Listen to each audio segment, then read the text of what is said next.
Hello fair maidens, and welcome now to Tuesday. Well, looks like it is cloudy and pensive today for the virgins of the zodiac. The moon is in Scorpio, so emotions and intellect are working side by side right now for the Virgos.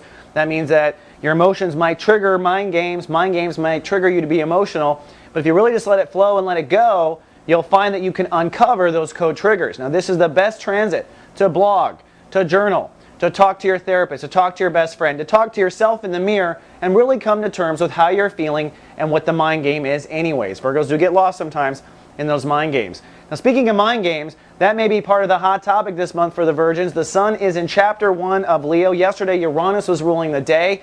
Now when Uranus rules the day, it's kind of like the carpet getting pulled out from under you. You start to slip, you start to wonder what the hell is going on, and unfortunately this month you are facing deep issues in your subconscious. This is where we store the weeds in our soul garden. Now the goal here is to get to your faith in the universe. You want to get to your confidence. You want your subconscious to be on your side. But if there's an issue since your childhood that you have not faced, that issue right now may be tripping you up. So today with Mercury ruling the day, it's time to really think about what that issue is. Again, an excellent day to go see a therapist, get it off your chest, really crystallize what is the problem anyways and where did it start. That's what chapter 1 is about, and it could be anything depending on what your life has been. Then lastly, Saturn. Some good news here, Virgo. Saturn has reached the end of chapter 2 of its Virgo transit. That means it's now time to just sort of honor and hold space for what you've learned so far. Now, if you don't know, since September of 2007, Virgos have been redefining and working on their ego. So think about what's happened to you in the last 18 months. Has it been difficult?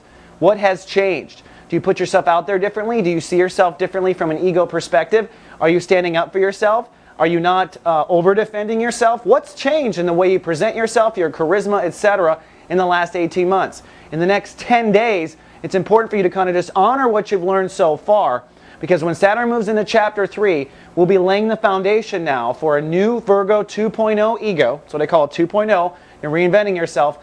And this foundation will remain for 30 years. So we want to process and own what we've learned, and we want to kind of project to where we're going next. All right, fair maiden, that's all I have for the day. I'll see you folks tomorrow with more. Live, love, be.